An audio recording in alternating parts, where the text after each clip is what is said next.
ગામમાં bogus passport સાથે એક યુવક ઝડપાવાનો કેસ આ કેસમાં મોટા ખુલાસા થયા છે। જાણકારી એ મળી છે કે પોરબંદરનો આ યુવક તેને મુંબઈથી ખોટા જન્મ પ્રમાણપત્રના આધારે પાસપોર્ટ કઢાવ્યો હતો અને તે યુકે જવાનું હતું। પોલીસની તપાસમાં વધુ ખુલાસા થયા છે। યુવક મૂળ પોરબંદરનો દિલીપ મોઢવાડિયા હોવાનું ખુલ્યું છે। નકલી દસ્તાવેજના આધારે યુવક યુકે જવાનું હતું અને ખોટા જન્મ પ્રમાણપત્રના આધારે તેને મુંબઈથી પાસપોર્ટ કઢાવ્યો હતો। પ્રમાણપત્રમાં જન્મસ્થળ દ્વારકાનું ખીજવડ ગામ દર્શાવ્યું। યુકેના શખ્સે રામ રાજુ મોઢવાડિયાના નામે ખોટું પ્રમાણપત્ર બનાવ્યું અને યુકેમાં રહેતા રાજુ બગોન નામના શખ્સ સાથે સોદો પણ કર્યો હતો। યુવકે ₹22 લાખમાં યુકેના શખ્સ સાથે સોદો કર્યો હતો। ઇમિગ્રેશન વિભાગે યુવકને ઝડપીને પોલીસને સોંપ્યો છે અને વધુ તપાસ માટે એસઓજી ક્રાઇમને સોંપવામાં આવ્યું છે।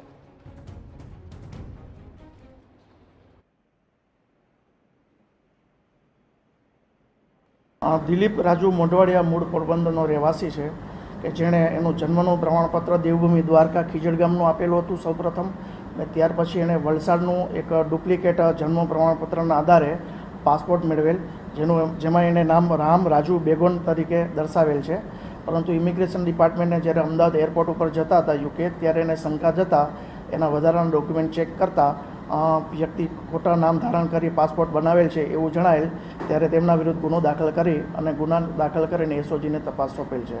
ટૂંકમાં એ કામ કરવા માટે યુકે જવાનો હતો। એજન્ટે એને એવું કીધું હતું હું તને યુકે લઈ જઈશ, એટલે એજન્ટ સાથે એને જે કંઈ ડીલિંગ કર્યું છે, હવે એ એજન્ટની તપાસ પણ કરવાની છે। મૂળ રહેવાસી પોરબંદરનો છે।